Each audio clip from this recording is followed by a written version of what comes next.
akurāts, precīzs, vienkāršs un ļoti profesionāls. Precizitāte, psiholoģiskā noturība, lojalitāte pret abām darījuma pusēm. Kāpēc tieši Indulis ir tāds, kāds viņš ir? Pirmkārt, Induļa bērnība, jaunība ir pagājusi saskaņā ar dabu.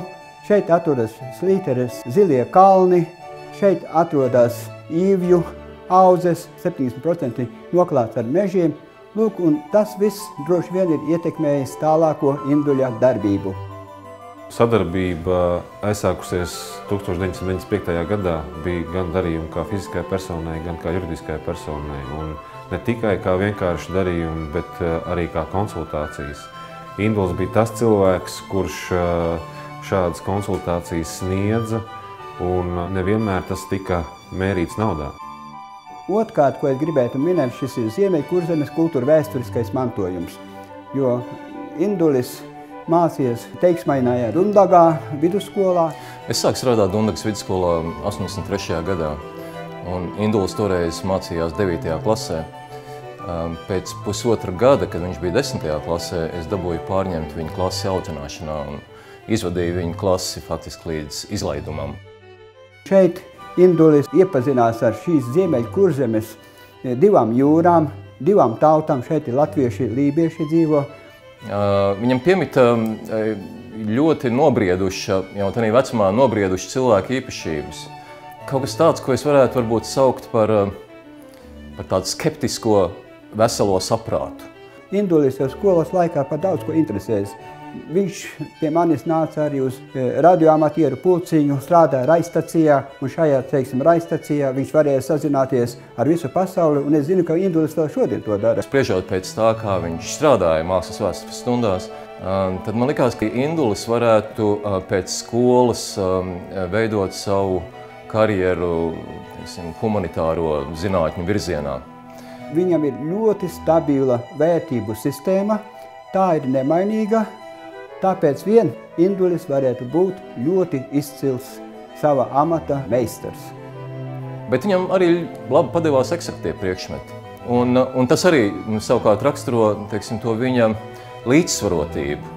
Viņā bija, man liekas, ideālā veidā sabalansētas abas smadzeņu puslodes. Indulis ir tas, kurš spēj nepazaudēt sarunu, nepazaudēt klientu uzmanību, kurš mums ir svarīgs. Mācēt psiholoģiski noturēties un ar mierīgu, teiksim, balss intonāciju paskaidrot šos pamatprincipus, lai viņam, teiksim, pozitīvā gultnē viņš domātu par pasākumu. Indulis ir vienmēr bijis un ir šī novada patriots. Tad, kad es biju pagasta vecis, kā saka vietēji, Indulis vienmēr centās deklarēties šeit, šādā veidā dodot zināmu savu pienesumu šim te novadam. Laikam ejot, mums pat izdevās arvien biežāk pārliecināt mūsu potenciālos klientus, griezties pie mūsu notāra, lai darījums notiktos pie mums Talsos. Treškārt un pats svarīgākais, ko es gribu teikt, ka Induļa tā tālākā darbība bija atkarīga no ģimenes. Šis ģimenis, kur šī ietekme, kāda ir bijusi, es esmu pētījis ļoti šo dzimtu, vecākus, šis godaprāts, tas, protams, paliek uz ilgiem laikiem. Jāsaka, ir viņam ļoti laba komanda. Gribētos minēt arī Māri, ar kuru viņš sēdēja skolā vienā solā. Mākslas vēsturē mēs bijām tikko izņēmuši viduslaikus. Es klasē devu uzdevumu uzrakstīt tādu kā apceri, kā eseju par baznīcas lomu viduslaiku kultūrā. Un arī personiskās pārdomas par šo mācību vielu, par viduslaikiem. To pirmo punktu par baznīcas lomu viņš uzrakstīja ļoti labi, pārdomātā, argumentētā stilā. Savukārt uz otro pusi viņš atbildēja ar dzejoli. Šo lapiņu es saglabāju vēl joprojām. Visapkārt zila mīgla vījies, ir viss tik bezgalīgi kluss, un Dieva mierā pīlis duss. Nav nekā, kas acīs lekt. Nav skaļi kliedzoši šit nekas, tik mēnesis saltu gaismu laistot aiz augsta torņa paslēpjas. Ir visu laiku dzīve tāda, ka reizēm gribas apskaust to un pamest dzīvi laicīgo. Ak, tas tik mirklis, viss ir cauri, un atkal mierā sēžu es, bet nesaprotu gan nenieka no mūsu trakās pasaules. Man liekas, ja mēs tā pāanalizējam šo dzejoli, tad faktiski te ļoti labi atklājās arī tā Induļa būtība, ka viņā ir gan šis lidojums, vai ne, kas parādās tādā pirmajā pantā, šīs alkas pēc kaut kādām poetiskām tālēm, un otrajā pantā viņš vienkārši noliek atkal pie zemes.